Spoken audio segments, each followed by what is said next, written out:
question is, 50% goes to veterans, 50% goes to non-vets, which would be the homeless folks.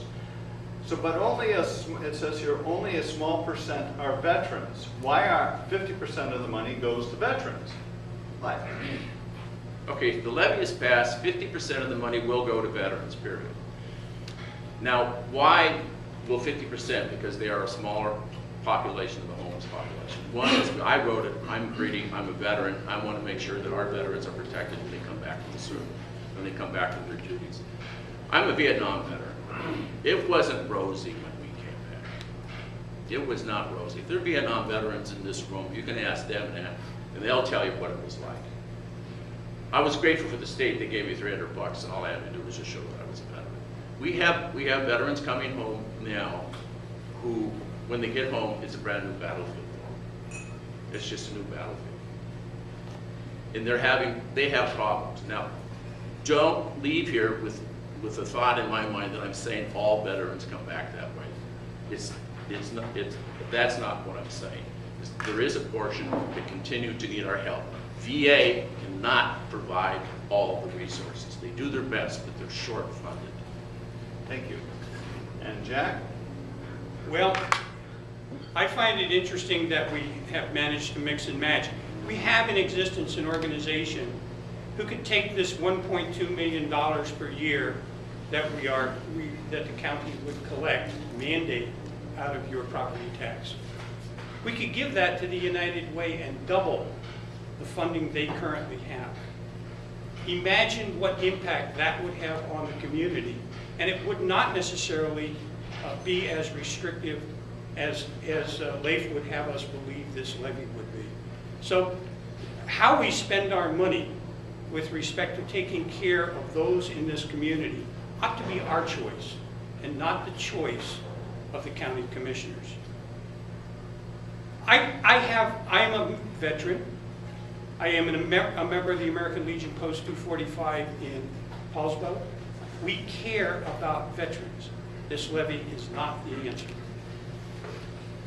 All right, thank you, Jack. So let me actually bring up a question here that's from one of our members in the audience who says, I am a veteran, my parents were veterans, my son is a veteran. I take care of my family and my church takes care of me. Why do we need more government now?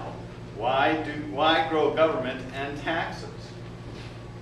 Jack? I am a veteran, my father is a veteran, my son is a veteran. We're very proud of the question, though. No, that's my answer. I am a veteran, my father was a veteran, my son is a veteran. We take care of each other. We take care of our fellow veterans as best we can.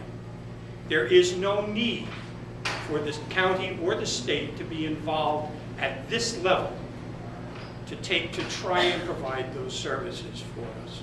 I find it offensive that the county would in fact demand that I send them my hard-earned dollars to take care of unknown people with unknown problems. It's not the way to go about this. We have a way to do it. Let's use that. Thank you. What? United Way, Kitsap Community Foundation are wonderful organizations, and they're a tremendous asset to our community. They do not have enough money to resolve the problem. That's why the community came forward. It's not the Board of Commissioners. The Board of Commissioners put this levy on the ballot because the community came forward and asked for it. Now, I also give to United Way. For me, the tax would be around $23 a year. I give United Way $48 a year straight out of my paycheck. I give Salvation Army more than that, and I give other organizations more than that. If your motivation is financial, I think we can all afford it. If your motivation is political, in that you just don't want to pay more property tax just because it's a property tax, I respect that.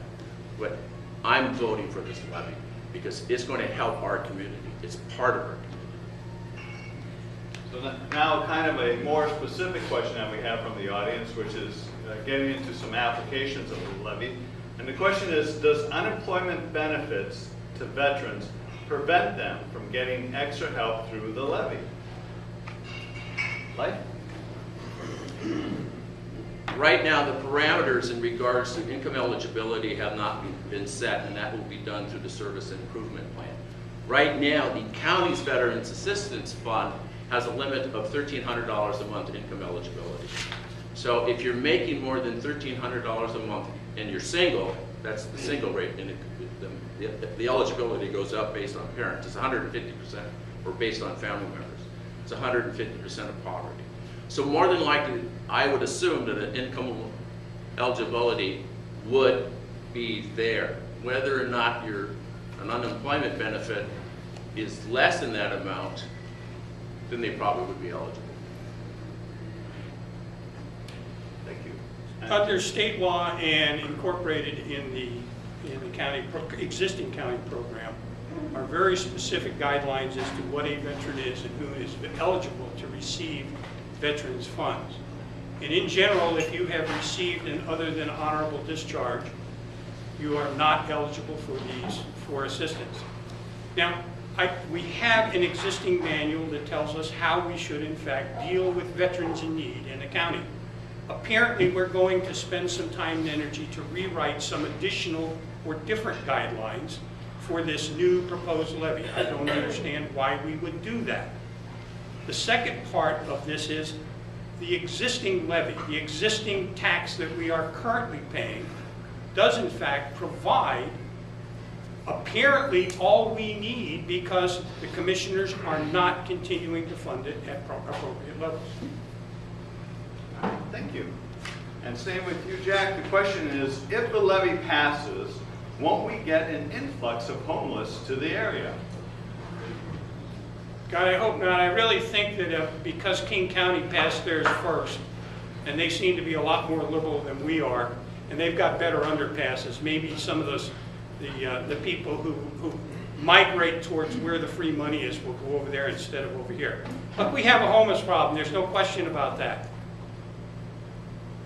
But asking the county to solve the homeless problem, they can't even fill potholes in the road. Give me a break. Let's let the people who know how to fix these problems fix the problems. And let's not ask the county to do that. You know, Jack's absolutely right about let's let the people who know how to fix the problems. And that's what this levy is about. It's not about the county adding more employees. It's about the county having the money available for these organizations that are professionals in doing what they do. And that includes faith-based organizations such as the Salvation Army and the Bremerton Rescue Mission. So for once, Jack, who's on you for the first time is on my left, I do agree with him on this one thing. Okay, so moving on, this is a more specific question having to do with the issue of taxes. Again, the question is, before we tax even 1 more cent, when are overpaid county commissioners going to get real on their salaries? Raising taxes forces older people and those on limited income out of their homes. Comment. I'd love to respond to that one. First of all, you know, I'm not here to defend the county commissioners, but however, if you are a senior citizen on a fixed income, there are exemptions for you, based on your income. I can't remember what it is. It's around $35,000 that where you can get exempted from property tax, and then I think that there's a higher level where you end up paying less tax. So there are avenues there. And I put my card on several of your tables, and if you want more information about that, please get a hold of me. And by the way, get a hold of me on this levy issue too, because when I'm at work at the office, I'll be happy to answer anyone's questions, and I can't promote it. So, if you want just straight facts, I'll be happy to give it to you. Thank you.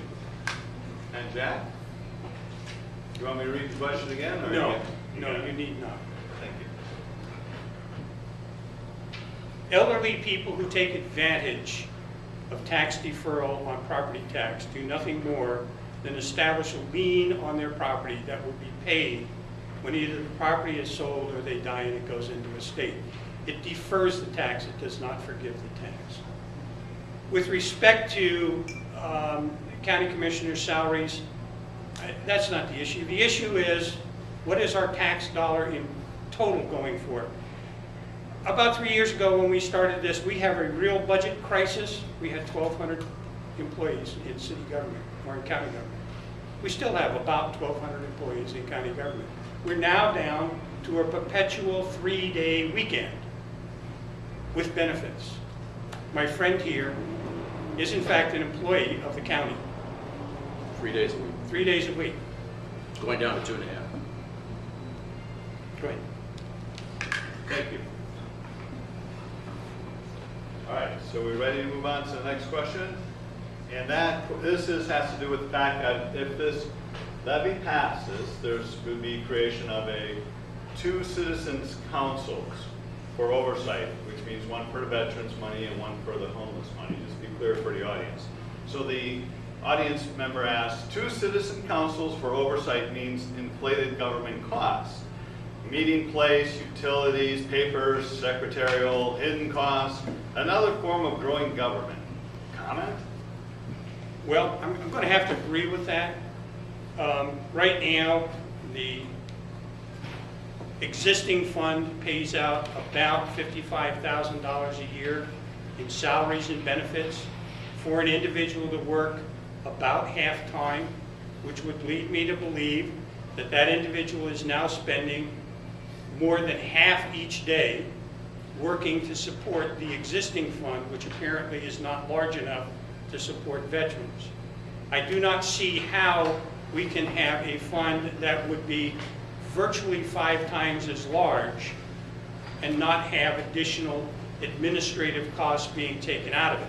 In fact, I anticipate the administrative costs being taken out of it would be about 10%, since that's about the norm. And quite frankly, we don't need that. Okay, thank you. If the levy is passed, the county's limited to not more than 5%. So of the total amount of money that would be collected. So there's the bureaucracy to create it. I mean, there's no money there to create a bureaucracy of county employees. And by the way, my department oversees roughly $50 million worth of contracts with outside agencies, including 2 that are cover 3 counties. And so my division, I'm talking about the Human Services Division, has the experience and know-how to oversee the levy if it's passed.